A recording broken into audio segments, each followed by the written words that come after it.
Greetings, I'm Dev the Developer. And I'm Glitch. We have been writing pixel values this whole series and they have worked, but there are some situations where pixels fight against you, and today we are going to run into two of them. By the time we are done, you will know what rem is, why it exists, and when to reach for percentages or viewport units instead.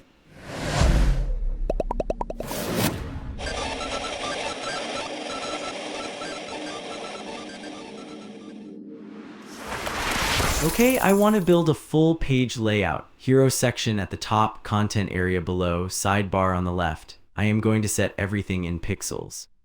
Go ahead.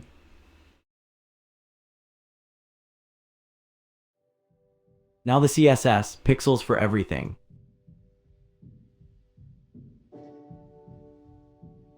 Okay, that looks pretty solid. Everything is sized, everything is spaced, pixels everywhere. It does look solid. Now, I want you to imagine a person looking at this page. They are over 60, they have a hard time reading small text on screens. So, a while back, they opened their browser settings and changed the default font size to 20 pixels. What happens to your page? Well, they set their default to 20 pixels, but I set the body font to, I set sizes directly in pixels, so my font sizes do not change. The page ignores their setting. Right. Every font size you wrote in pixels is fixed. It does not react to what the user wants. You have declared 14 pixels is fine, 16 pixels is fine, and that is where they are getting, regardless of how hard it is for them to read it. So pixels for font sizes are kind of overriding user preferences. They're not kind of overriding them, they are literally overriding them. The browser default font size is a user setting, and locking font sizes in pixels tells the browser to ignore it. Okay, but wait, the browser still lets them zoom the whole page, right? Like Control Plus or pinch to zoom. Page zoom works by scaling everything, including pixel values. So yes, they can zoom to compensate, but the preference they set in their browser settings, the one that says, I want text to be bigger by default everywhere without me having to zoom every page, that preference has no effect on pixel font sizes. That seems like a real problem, not a theoretical one, like there are actual people this breaks it for. Accessibility is not hypothetical. And this is actually one of the core reasons CSS has relative units. Not responsive design in the abstract sense. Specifically this. Some users need larger text, and they have told their browser that. Your page should listen. So I need a unit that is relative to the browser's default font size setting instead of just being fixed. You do, and there are two of them. Let me introduce the first one carefully because it has a trap that I want you to find yourself. Wait, a trap? That is ominous. The first relative unit is em. 1em equals the computed font size of that element it is being applied to. If an element's font size is 16 pixels, 1em is 16 pixels. 2em is 32 pixels, half an em is 8 pixels. Okay, so it is like a multiplier. 1em is just whatever the current font size is, that many of it. Exactly. Now, here's where it gets useful. If someone has set their browser default to 20 pixels and you write your font size in em relative to that, everything scales up with their preference. You are not fighting their setting, you are building on top of it. That is a better way to think about it. Instead of I am declaring this is 16 pixels, I am saying I want this to be one of whatever the base size is. And the base size comes from the user. When you let it, the default font size on the HTML element, the root of the document, is 16 pixels on most browsers unless the user has changed it. And em, when used for font sizes, inherits from the parent element's font size. Wait, the parent's font size specifically, not the root. The parent, which is where the trap is. Let me show you what I mean. Rewrite the font sizes on your layout to use em instead of px. Okay, I am going to replace the font size declarations, starting with the body and working down. Good. That sets the font to 1M, which means the root default. Now the sidebar. Okay, so that should be 0.875 times 16 pixels, which is 14 pixels. Same as before, but now it scales with the user preference. Good. Now here's the part I want you to think about. I want you to add a panel inside the sidebar, a nested element that holds some stats. Give it its own font size, slightly larger than the sidebar's default. Sure, I will add a div with a class of stats panel inside the sidebar. Good. Now give the stats panel a font size of 1.25M, slightly bigger than the sidebar's text.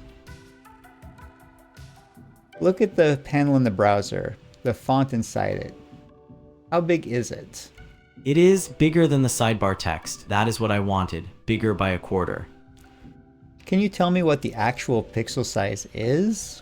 Well, 1.25M is 1.25 times 16 pixels, so 20 pixels, right? Open your DevTools, inspect one of the paragraphs inside the stats panel. What pixel size is the browser computing? Let me check. Oh, it says 17.5 pixels, not 20. Do the math again, but this time remember what I said about M and the parent. The parent is, wait, the stats panel is inside the sidebar. The sidebar has a font size of 0.875M. So the sidebar's computed size is 0.875 times 16 pixels, which is 14 pixels. And then the stats panel is 1.25M, but 1.25M inside the sidebar means 1.25 times the sidebar's 14 pixels, not 1.25 times the root 16 pixels. 1.25 times 14 is 17.5. That is where 17.5 is coming from. That is a compounding trap. You wrote 1.25M and expected 20 pixels. You got 17.5 because M for font size compounds with the parent. The parent was already reduced. You multiplied it against the already reduced size. Oh, so if I nest more elements, each one with a font size in M, each multiplication is against the last computed value, not against the root. The sizes drift further and further from what I intended. Precisely. And it is very easy to miss because the nesting in your HTML does not look that deep. One nesting level is enough to introduce a discrepancy if the parent has a non-1 EM font size. Wait, so what is the fix? I do not want to do this math manually every time I nest something. You do not have to. There is a second relative unit that solves exactly this problem. It is called rem, root EM. The difference is where it anchors. Rem is always relative to the font size of the HTML element, not the parent. Not the containing block, the root. Always. So it does not compound. Every rem value anywhere in the document refers to the same thing. Every single one. And that's 5 levels deep, right? 1.25 rem, and you get 1.25 rem, the root font size. No accumulation. And the root font size is still the browser default, which still respects the user's preferences. If you set the root font size to something in pixels, you override the user again. If you leave the HTML element alone or set it with a percentage, the browser default applies. Most developers either leave it unset or set it to 100%, which is the same thing, and then write all their sizes in rem. Wait, 100% of what? The user's browser setting. Yes, setting HTML to a font size of 100% says start from whatever the browser default is, then all your rem values are fractions or multiples of that. If the user has their default at 16 pixels, your 1 rem is 16 pixels. If they have it at 20 pixels, your 1 rem is 20 pixels. Their proportions hold. Oh, that is the right way to do it. Instead of declaring an absolute starting point, you inherit the starting point from the user and then describe all your sizes as ratios of it.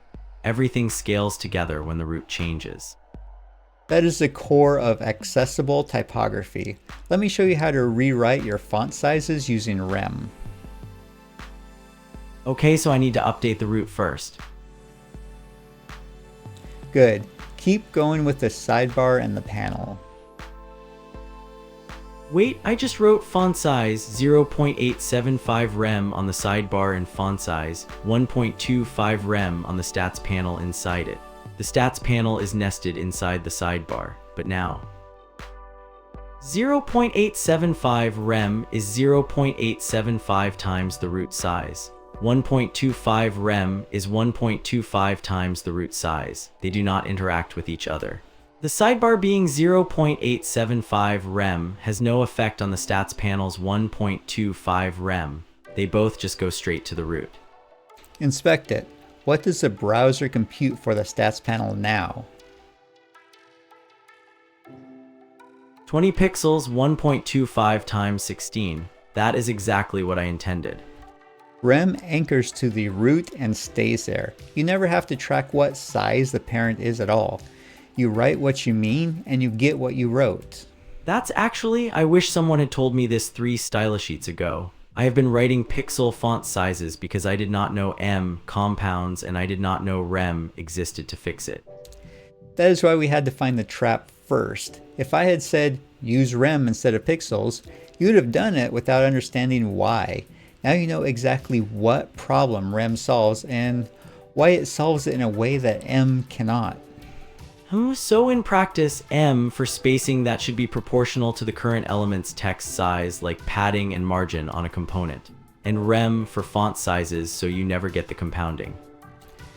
That is the practical default most developers land on. Spacing in M when you want the spacing to scale with the element. Font sizes in rem so they are consistent and predictable across any nesting level. And both of them let the user's browser preference matter, as long as the root is set to a percentage and not a pixel value. Right. The moment you write HTML font size 16 pixels, you have pinned the root to pixels and the user setting no longer matters. Leave the root as a percentage and the whole system stays responsive to the user's preferences. Okay, the typography side of units is making sense, but what about layout, like the width of the sidebar, the width of the main panel? Those are still in pixels. Should those be rem too? For layout widths, pixels are sometimes fine, but there's a better unit for a lot of layout work, and it's different from rem and M. It's percentages. Percentages of what? That is exactly the right question. For width, percentages are relative to the containing element's width. The sidebar's parent is the content area. If the content area is 900 pixels wide and the sidebar is 30%, that's 270 pixels. If the content area changes to 1200 pixels because the user resizes a window, the sidebar is now 360 pixels. Same proportion, no recalculating. Oh, so it is a layout tool, not a typography tool. It keeps proportions intact when the container changes size. That is a distinction. Typography units scale with font size. Percentage widths scale with the container. They solve different problems. Try converting the sidebar and main panel widths to percentages. The content area is currently not given an explicit width, so it takes up the full body. The sidebar and main panel need to share that width. I want the sidebar to be roughly 30% and the main to get the rest. Now, if the browser window is 1200 pixels wide, the sidebar is 360 and the main panel is 840. If I drag the window to 900 pixels, the sidebar is 270 and the main panel is 630. The proportions hold no matter how wide the viewport is. That is the fundamental idea behind fluid layouts. The container defines the available space and the children divide it up by percentage. Change the container and everyone recalculates automatically. Wait, so percentages for width, but what about percentages for font size? Earlier you said percentages for HTML is the way to let the user's preference through. Is font size 50% on a paragraph the same as font size 0.5 em? It compounds the same way M does. Percentages for font size use the parent's font size as the base. They have the same compounding trap. Most people do not use percentage font sizes outside of the HTML root declaration. Okay, so percentages for layout, rem for typography, m for component level spacing. Those are 3 different tools for 3 different jobs. That's a clean summary. And there's one more. The layout we have right now does not know anything about the browser window. The percentages are relative to the content area, which is relative to the body, which fills the viewport. But what if you want an element to directly reference the viewport, specifically, precisely, without the parent chain? Like the hero section, I want it to cover a specific portion of the screen height. Right now I have it as a tall block, but if someone opens the page on a tiny laptop screen, it might overflow weirdly. That is the exact use case. The viewport units, VW, is 1/100th of the viewport width. VH is 1/100th of the viewport height. They go from 1 to 100. 100 VW is the full viewport width. 60 VH is 60% of the viewport height. And these are relative to the browser window itself, not the parent container, not the root font size, the actual window. The viewport, whatever area the browser is currently using to render the page. So on a 1080 pixel tall screen, 60 VH is 648 pixels. On a 900 pixel tall screen, 60 VH is 540 pixels. The hero section takes up that same visual proportion of the screen regardless of the device. The math is straightforward, and it is particularly useful for hero sections and full screen panels where you want to fill or proportionally occupy the screen. Let me update the hero. Now the hero will always occupy at least 60% of the screen height, regardless of what screen it renders on. On a very tall monitor, it fills more. On a small screen, it fills less, but always proportionally. And what is VW useful for that percentages are not? Percentages are relative to the parent. So if I have a container that is only 800 pixels wide, a 100% width inside it gives me 800 pixels. But 100 VW inside that container would give me the full viewport width. I could break out of the container constraint. That is one use. A full bleed section that stretches edge to edge even when everything else is constrained inside a centered container. You'll see this on pages where the main content is narrow, but certain sections, typically image banners or color blocks, span the full width. Wait, so VW and VH are a way to reach out and grab the exact dimensions of the display device. Not the container, not the root, the screen itself. You know exactly how much space you are working with. You know the precise pixel dimensions of every connected screen rendering your content. Every browser, every device, every deployment. I mean, you can build layouts that fill exactly the right proportion of whatever display they run on. That is what makes them useful for cross-device design. That is exactly what they are for. Right, cross-device layout, that is what I was thinking about. Let me pause here because we've actually covered 4 genuinely different ideas, and it's worth naming them cleanly before they blur together. Okay, PX is absolute. Fixed pixel size does not scale with anything. Good for borders, icons, decorative details that should never change size. Not good for font sizes when you care about user preferences. Rem is relative to the root font size. Always no compounding. The foundation of accessible typography. Set HTML to a percentage, write everything else in rem, and your sizes scale with the user settings without any multiplication surprises. M is relative to the current element's font size. Useful for spacing that should scale with the text, but do not use it for font sizes or you get compounding. Specifically, when you use M for font sizes, it becomes relative to the parent's font size, which makes sense for some components but requires you to know the chain. Percentages for layout, width relative to the parent container, keeps proportions when the container changes. The building blocks of fluid layouts, not the same as percentages for font size, which compound the same way M does. VW and VH for viewport relative sizing. Direct reference to the browser window, not the parent, not the root. Full bleed sections, hero panels, things that need to occupy a precise proportion of the visible screen. 5 units, 5 different reference points. Pixels have no reference. Rem references the root. M references the parent. Percentages reference the container. Viewport units reference the window. Put it that way, and it's not actually 5 different things. It is one question asked 5 different ways. Relative to what? That is the whole topic. Every unit is just an answer to relative to what. Pixels are relative to nothing, just this fixed size. Everything else names a reference point. Exactly. And once you have that frame, picking a unit is not about memorizing which one to use where. It's about asking which reference point makes sense for this particular value. Font sizes should be relative to the root because you want them predictable and user responsive. Layout widths should often be relative to the container because you want proportions to hold. Viewport sections should be relative to viewport because you are designing for screen coverage. The unit follows from the reference, and the reference follows from your intent. That's actually going to change how I choose units. I have been thinking, what unit do I use for font size instead of what should this font size be relative to?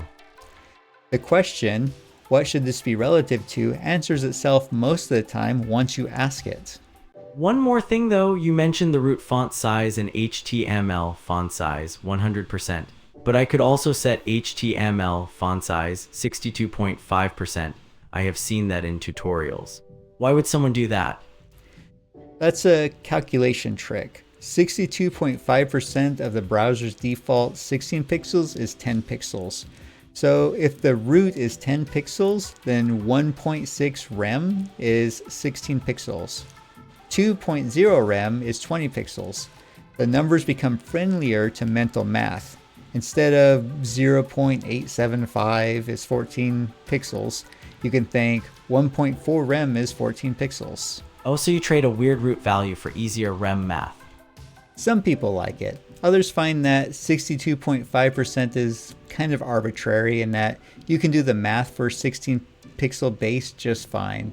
It's a style preference, not a technical requirement. I think I would rather keep the default root and just learn the rem values. 1 rem is 16, 0.875 rem is 14, 1.25 rem is 20. Those are not that many numbers to know. The ones you use frequently become second nature quickly. You stop doing the math. Okay, so one thing I want to confirm.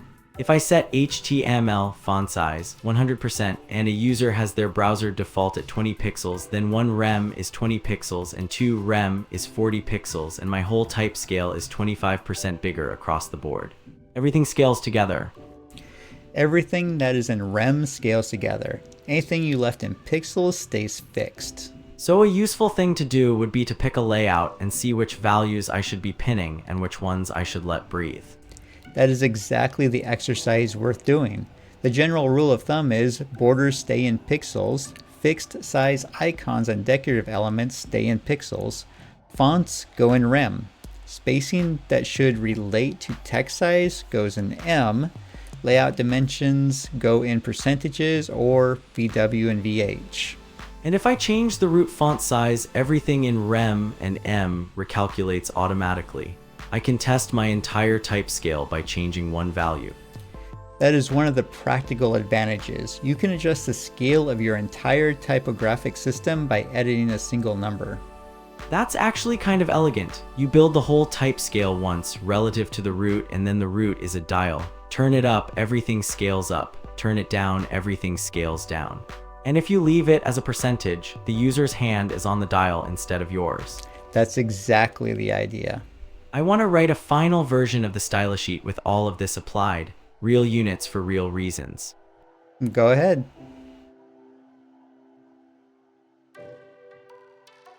The border on the sidebar is still 1 pixel. That is intentional. Borders should not scale. Everything else is rem, em, percentages, or VH, and none of the font sizes will fight the user's browser preference. Notice what you just built. A layout where changing one number in the HTML rule would scale your entire typographic system uniformly, and where every font size decision is expressed as a proportion of the user's chosen base, not a fixed declaration over their head. It is actually less code too. I do not have to think about what pixel values correspond to what sizes. I just think in ratios. 0.875 rem is a little smaller than body. 1.25 rem is a little bigger. 3 rem is a big headline. The mental model shifts from what number do I write to how big is this relative to what it's next to. The shift makes the whole type system easier to reason about. One last question, the VW unit. Does 100 VW always exactly match the page width, or are there edge cases? There's one notable edge case. On pages with a vertical sidebar, the scroll bar takes up a small amount of horizontal space. The viewport width includes the scroll bar, so 100 VW can be slightly wider than the available content area, which sometimes creates a small horizontal overflow. For full bleed sections, this is rarely visible. For precise pixel perfect full width elements, it's worth being aware of. So 100 VW is the entire window including scroll bar, and 100% on a body level element is the available content width excluding scroll bar. On most browsers, yes. The difference is usually a few pixels, but it exists. That is actually useful to know. I will use percentages for layout widths and VW for visual things like background sections where a pixel or two of overflow will not matter. That is a reasonable practical rule. The choice between units is always contextual. There is rarely one correct answer, but there are definitely wrong answers. Using pixels for font sizes when you care about accessibility, or using M for font sizes and deeply nested components without tracking the chain, those are mistakes to avoid. And both of those are mistakes we actually made today, not just things you warned me about. That's why we made them. The fix you understand is the one that you remember. Okay, 5 units, one question relative to what? Open a style sheet you have already written and pick one element. Ask, relative to what for every size you find. Convert anything that should be user responsive from pixels to rem, then change the root font size and watch the whole type scale move together. Don't just watch it, do it.